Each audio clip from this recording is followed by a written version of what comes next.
हम पढ़ेंगे structural organisation इन animals. तो ये चैप्टर के 3 पार्ट्स हैं। एक है एनिमल टिश्यू, सेकंड है फ्रॉग एंड थर्ड है कॉकरोच।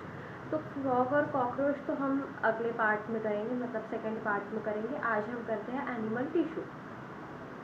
स्ट्रक्चरल ऑर्गेनाइजेशन इन एनिमल्स। एनिमल्स की क्या क्या प्रॉपर्टीज़ है इसके बारे में पढ़ते हैं। Properties of animals, they are multicellular. Means many cells होते हैं उसके अंदर, has many cells. Eukaryotic means well defined nucleus रहता है उनके अंदर। Heterotrophic means depend on others plants animals for food and holozoic mode of nutrition. Complete food is first ingestion and then digestion. पहले खाते हैं फिर पचाते हैं।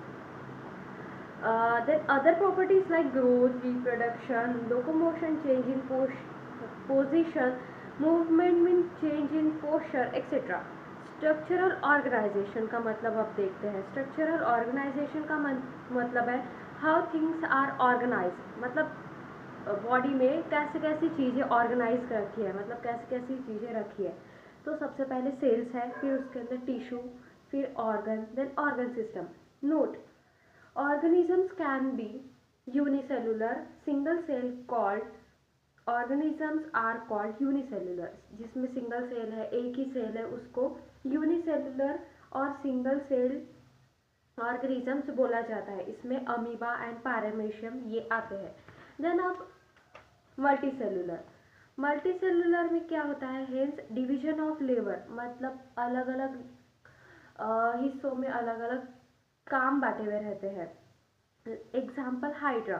मल्टीसेलुलर में मेनी सेल्स हैं, पता ही है। देन एनिमल्स में ऑर्गेनाइजेशन कैसा है, सबसे पहले सेल्स है, सेल्स के बाद टिश्यूज़ है, टिश्यूज़ के बाद ऑर्गन, फिर उससे ऑर्गन सिस्टम बनता है। ये ऐसा है जैसे अल्फ़ाबेट्स होते हैं, ABCD, ये अल्फ़ाबेट्स है। अल्फ़ाबेट से क्या होता है, वर्ड्स बनते हैं। वर्ड्स से क्या बनता है, सेंटेंस बनते हैं।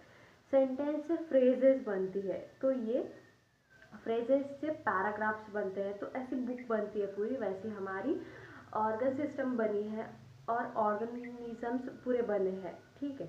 Note, in animal kingdom we will see that some some animals body only have cells in some tissue and other organ system।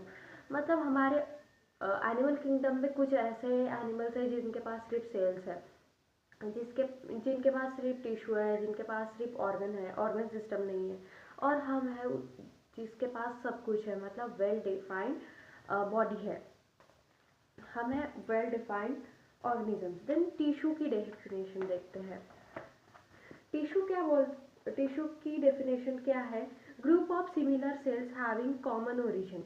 Group of similar cells having common origin, इनका origin common है, with some intercellular substances and performing a specific function.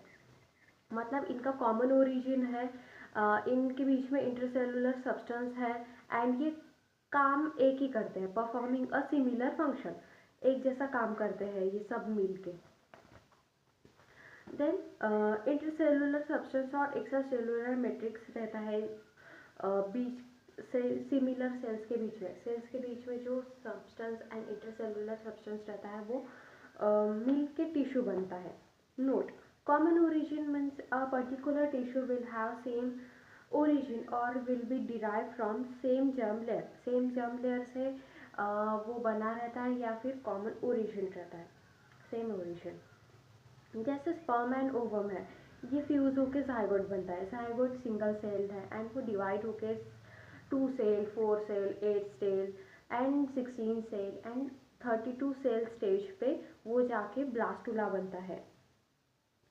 Blastula 32 cell stage है and then cell next stage called as gastrula. Gastrula के बाद तीन germ layer बनती है, mesoderm, ectoderm and endoderm. ये 3 germ layer है and इनका कॉमन ओरिजिन है जो है gastrula. Common origin that forms various tissues का जो कॉमन ओरिजिन है वो यही जर्म लेयर है, एक्टोडर्म, एंडोडर्म एंड मीजोडर्म, इससे ही वो बने हैं। Then note, sales. सेल्स तो पता ही है, structural and functional unit of body. Then tissues. On the basis of structure and function of the cell, there are four types of tissues in animal body. Four types के tissues है. सबसे पहला है epithelial tissue, second connective tissue, third है muscular tissue and fourth is neural tissue. First epithelial, then connective, then muscular and then fourth neural. Then organ. All the organs like stomach, liver, kidney, heart, etc. will will have this tissue arranged in a specific proportion and pattern. मतलब ये एक arrangement है जिसका proportion same है, specific है and इनका pattern भी specific है. मतलब ये पैटर्न में वो अरेंज होने को ना ऐसा है. ठीक है. उसके बाद हम देखते हैं organ system. Organ system like digestive system, reproductive, circulatory and respiratory, ये सब ऑर्गन सिस्टम्स है. तो इसमें क्या होता है, two or more organs interact physically and chemically form organ system. मतलब दो ऑर्गन्स है वो केमिकली एंड फिजिकली जो इंटरेक्शन करते हैं ना, उनको मिलाकर ऑर्गन सिस्टम बनता है. वो दोनों मिल के काम करते हैं, इसलिए ऑर्गन सिस्टम. ऑर्गन्स की सिस्टम मीन्स ऑर्गन सिस्टम बोला जाता है. Organs are connected physically and they are connected by enzymes, digestive juice etcetera etcetera. जैसे ये है गैस्ट्रिक सिस्टम और डाइजेस्टिव सिस्टम है. इसमें ईसोफेगस भी काम कर रहा है, स्टमक भी काम कर रहा है एंड इंटेस्टाइन भी कर रहा है. मतलब स्टमक, इंटेस्टाइन एंड ईसोफेगस तीनों ऑर्गन्स है एंड तीनों ऑर्गन्स मिल के काम कर रहे हैं, तो एक सिस्टम बन रही है जो है डाइजेस्टिव सिस्टम. अब देखते हैं हम टिश्यूज.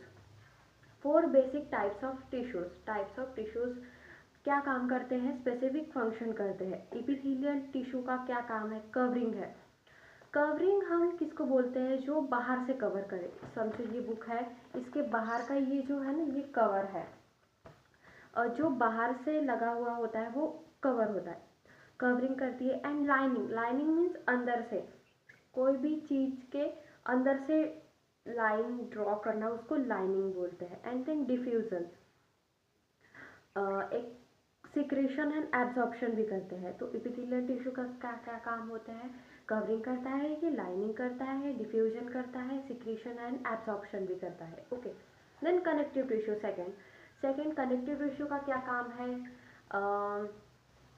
इसका काम है connection and support and linkage. ये सपोर्ट प्रोवाइड करता है.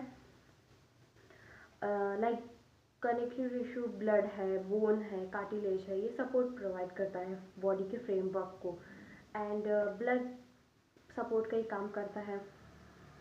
ऑक्सीजन एंड CO2 का एक्सचेंज करता है, इसलिए ये support he and linkage provide कर रहा है.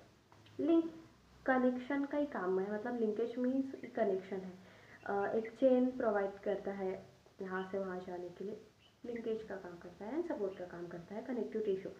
Then muscular tissue. Third is muscular tissue. Muscular tissue क्या काम करता है, लोकोमोशन एंड मूवमेंट. समझो मैं चल रही हूँ तो ये हुई लोकोमोशन, पर मैं मूवमेंट कर रही हूँ, मतलब सिर्फ मूवमेंट कर रही है, मेरा पोस्चर चेंज हो रहा है पर पोजीशन चेंज नहीं हो रही है. तो जो मस्कुलर टिश्यू है उसका काम क्या है, location and movement. Then fourth is neural tissue. Neural tissue का काम क्या है, कंट्रोल एंड कोऑर्डिनेशन. मतलब ये कंट्रोल करता है बॉडी को एंड कोऑर्डिनेट करता है, मतलब एक दूसरे के साथ मिल के काम करता है या फिर मिल के काम करने को प्रमोट करता है. ये है न्यूरल टिश्यू का काम.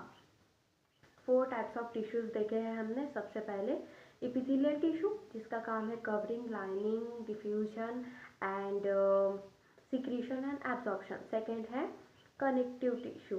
कनेक्टिव टिश्यू का काम क्या है, लिंकेज एंड सपोर्ट. ये ब्लड, लिम्फ, ब्लड और बोन्स, कार्टिलेज, ये सब है. मस्कुलर टिश्यू का काम क्या है, locomotion and movement. And fourth is neural tissue का काम क्या है, कंट्रोल एंड कोऑर्डिनेशन.